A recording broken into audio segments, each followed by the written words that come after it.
I'm Natali Del Conte, and it's Natali, no E. Last name Del Conte is like Del Monte, the fruit, but with a C. So that's my Twitter handle, at Natali Del Conte. I'm a journalist for CBS News and CNet. I have a daily show on CNet TV. It's called Loaded, and it's just a 5-minute wrap-up of what's going on in technology. And then I'm a host of Buzz Out Loud, which is a 45-minute audio podcast. Both of those are daily.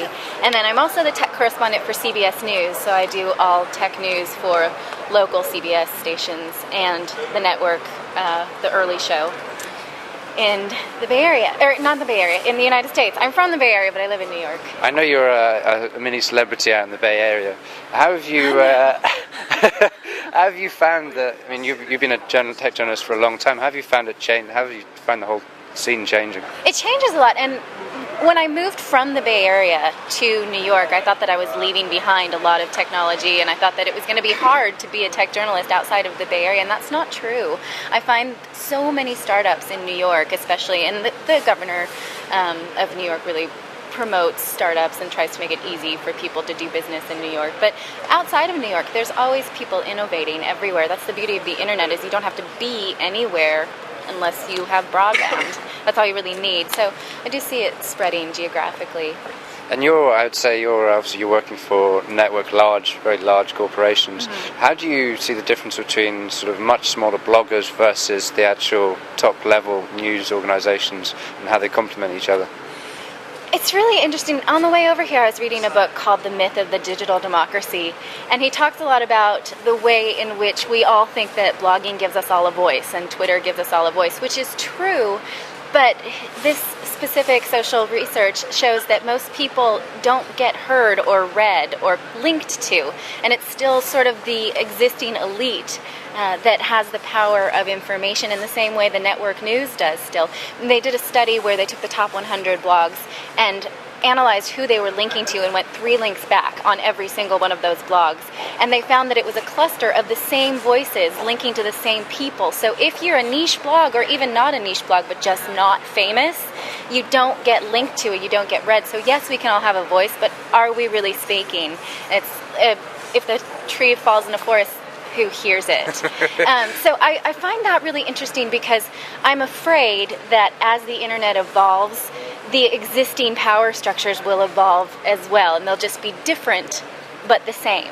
Yeah, I think things like TweetMeme are really changing that, where it's just dragging everything. The traffic that stuff generates is incredible. That's true, and Twitter. I also read something recently that people click links a lot less through Twitter than they do in Facebook. When you're in Facebook, most of the time you're in a browser, so you will click that link, but people use Twitter mobily quite a bit, and so, no, I can't be bothered to link to that. So, again, these are things that I watch and I'm concerned about. I'm not sure how it's all going to play out, and it's still so nascent. And how do you, obviously, as a journalist, I mean, are you involved in startups as well as an advisor, or do you just take the side? How do you stop the temptation to get involved? I don't have any temptation to get involved. 1, I'm not allowed, and 2, I don't think I have the stomach for a startup. I think that takes a lot of guts, and everyone who does it, I think that's so great for them, but it's not for me. And I don't really cover too many startups, because by the time it gets to CNet, it needs to be an established product for us, because we're talking about things that we use in common, gadgets and websites and services, and so if it's brand new, we usually don't do it unless it's something that's really going to change my daily life. And for you guys, what is a real trending topic? Well, we're really into augmented reality these days. We're watching that a lot. I mean, obviously, at CNet, we're obsessed with the hardware. So we care about 4G, we care about what phones do that, we care about the carriers. I'm specifically obsessed with this Google Voice, let me start that sentence over again. I'm specifically obsessed with this Google Books lawsuit, because I'm concerned that it's going to truncate something that I want to happen, which is the digitization of books that have been out of print. So, we follow legal principles around the web, and culture, web culture, and also the technology as well. And what do you see as the biggest challenges? Obviously, that's one of the challenges. Do you see any of the sort of major challenges for the tech industry? Well, yeah, I think DRM is one. I think copyright is another one that really tends to upset me. I'm again, kind of obsessed with this EPUB format and DRM in digital books. And I see it following the same trend as we saw with our music when iTunes came out and Apple was saying, oh, we can't open up our DRM because the music labels won't let us do that, which held them off long enough to become the dominant platform. And then when they were already the dominant platform, then they opened it up. And I'm afraid that Amazon will do that. And I don't want that to happen. Want it to be open and, well, internet-esque. Yeah, well, I own quite a few books on Kindle, and there are some formidable competing e-readers coming out, but I can't take those books that I own onto that new device if I decide that I want a Sony reader, and I like the Sony reader, although I don't like the glare in the screen, that bothers me, but and so I can't own those books if I don't own a Kindle. I can't access those notes unless I go to kindle.amazon.com. That's a closed system. That's not the way the internet works anymore.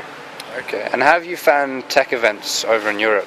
Have you found, because you've seen them evolve, you've seen it drop from the valley to over here from a real good perspective? Yeah, it's different. Well, Europe in general is different from me. I don't get here all that often. And I'm from San Francisco, so 3 weeks ago I was covering the Apple event in San Francisco, and then now I'm here. So it is a different culture.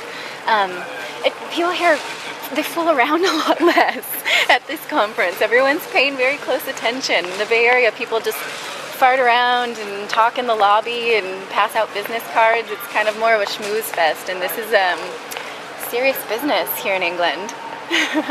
Okay, awesome. Well, thank you very much for your time.